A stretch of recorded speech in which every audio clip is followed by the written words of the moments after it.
forward those days in Merced. We're going to have us a good time, looking forward to it.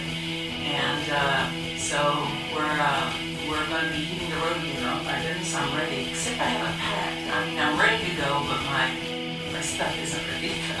I'm ready to go. It's been a long time since I've traveled, and so looking so forward to it.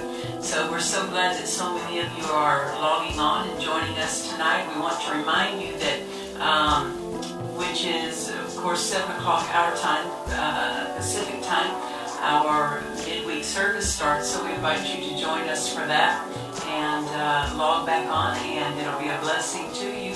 And last week, what I did in ministering to you on this live broadcast is I began sharing some of my favorite, what I call notable quotes. And as I said last week, since the time I married my husband, I began, because I got to be in so many notable meetings. I mean, with Dad Hagin and Dr. Summerall and different men of God, and so I would take, not only just take notes, but I kept certain statements that spoke to me, certain statements that were really a window into more revelation. Is I noted them separately. I call them my notable quotes, and I have, I don't know, about 70 or 80 different topics. For example, I'll put some certain quotes under, categorize them, so they go under finances or giving or health, healing and faith and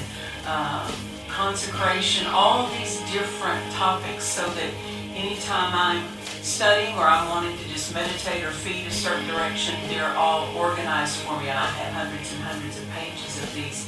And so I have one file that I keep, and I call it my favorite notable quotes, meaning it's just a combination of all kinds of different ones. So it's just another file that I keep. And so I started reading some of those last week, and I want to go ahead and share a few of those with you because they're just so rich.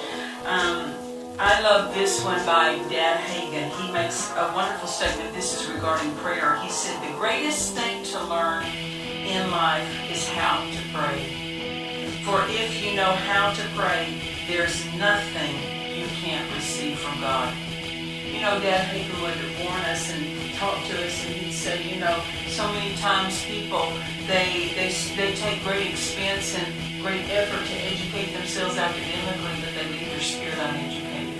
And so we need to make sure we're educating our spirits. And here he talks about that we have to really, in the process of that education, make sure that learning how to pray, learning the Bible way, not just, oh, this is the way I always thought it happened. Find out from the Word what gets results. And so then I go to this statement by a precious minister. No matter your job or your responsibilities in life, you can live with an awareness of God. The great men and women of God who did great things with God lived with a consciousness of God.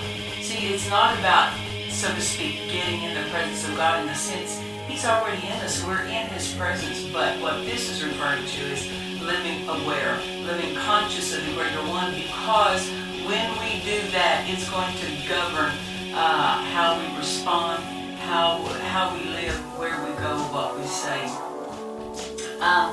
I love this. This is by Pastor Jay. In fact, I've got a few here by Pastor Jay that I'll share with you. And Pastor Jay pastors there in Cedar Rapids, Iowa. My grandkids call it Cedar Rapids, Iowa. And so they said, we want to go see the rapids. So, in Cedar Rapids, Iowa. And so Pastor Jay makes this statement. In this revival, God told me that He is going to use obedient, consecrated, believing laborers. Well, who's the believing laborer? Those who are using their faith. He makes this statement, the devil wants to distract us from this.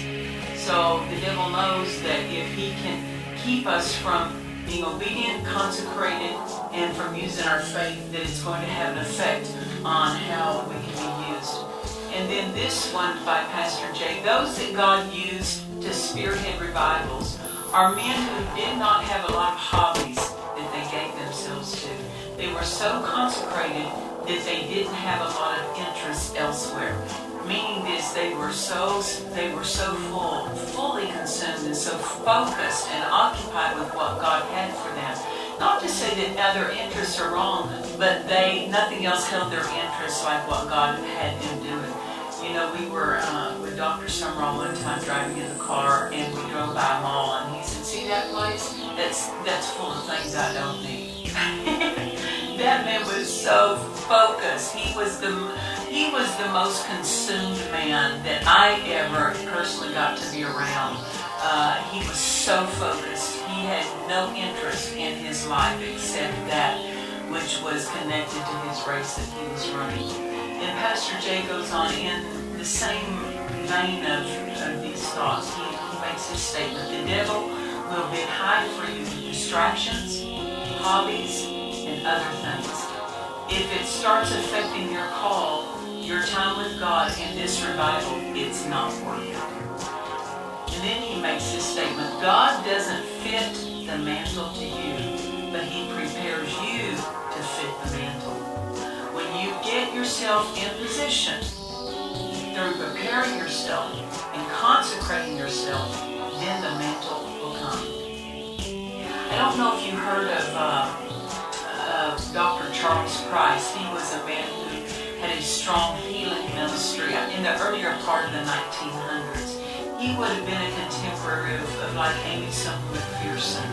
And in 1925, he made this statement. He said, "Of one thing we are very, very sure.